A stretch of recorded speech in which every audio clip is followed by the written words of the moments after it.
बहुत समय पहले एक गांव में 4 मित्र रहते थे। उनमें से एक शिल्प था, एक मित्र कपड़ों का व्यापारी था, एक सोनार और एक वेदशास्त्र का ज्ञाता पंडित था। चारों में घनी मित्रता रही। एक दिन गांव में अकाल की स्थिति आ गई। लोग भूखे मरने लगे। त्राहि त्राहि मच गई। चारों मित्रों ने तय किया, अब इस गांव को छोड़कर दूसरे गांव जाना पड़ेगा। जाने का कोई साधन नहीं था। चारों मित्र पैदल चल पड़े। चलते चलते एक घने जंगल में पहुंच गए। दिन ढलने लगा। इस अंधेरे में वन को पार करना ठीक न था। चारों ने निश्चित किया कि वे पेड़ के नीचे रात को सो जाएंगे और अगले दिन फिर यात्रा शुरू कर देंगे। वन में एक साथ सबका सो जाना खतरा हो सकता है।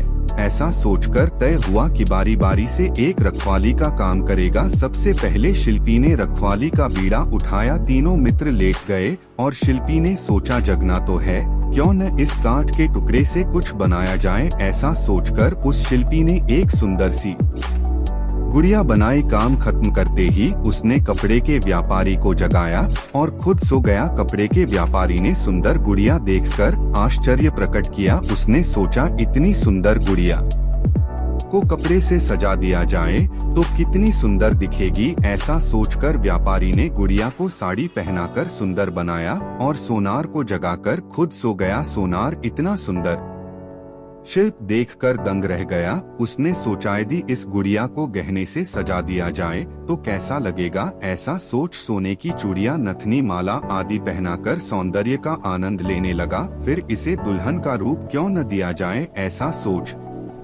मांग में सिंदूर भी भर दिया। अब उसका सोने का समय आ गया। वह देवशास्त्र के ज्ञाता पंडित को जगाकर खुद सो गया।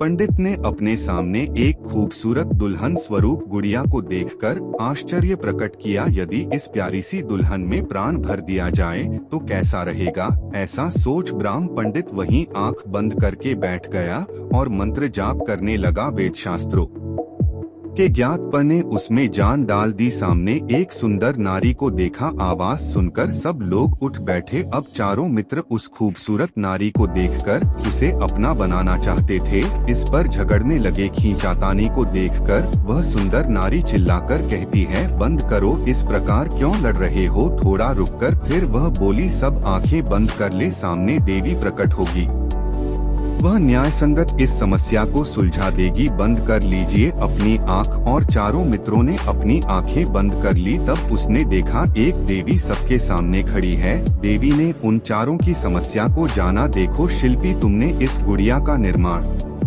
किया, अर्थात जन्म देने वाला पिता समान होता है। नहा शिल्पी ने हामी भरी। तब इसके साथ तुम शादी कैसे कर सकते हो। देवी ने पूछा, और कपड़े का व्यापारी, तुमने इसके तन को ढककर इसकी लाज को बचाया है, इसका मतलब तुम इसके भाई बन गए हो, है न। देवी ने उससे कहा, बीच में बन। वेद शास्त्र के ज्ञाता टपक पड़े और गर्व से कहने लगे, हाँ देवी, मैंने ही इसको जीवन दान दिया है। जीवित करके बड़े गर्व के साथ उसने कहा। देवी ने कहा, तब तुम इसके गुरु समान हो, तुम कैसे इससे शादी कर सकते हो। पंडित ने भी हामी के साथ सिर हिला दिया। अब अंत में सोनार को देखकर देवी बोली, तुमने इस सुंदर स्त्री को आभूषण से न केवल सजाया अपितु उसकी मांग में सिंदूर भरकर उसे वर भी लिया है, इसलिए इससे शादी करने का तुम्हारा ही अधिकार है। ऐसा कहकर देवी अंतर्धान हो गई। अब चारों मित्र मिलकर सोनार के साथ उस सुंदर नारी का विवाह कर देते हैं और फिर से अपनी मित्रता को आजीवन निभाते हैं।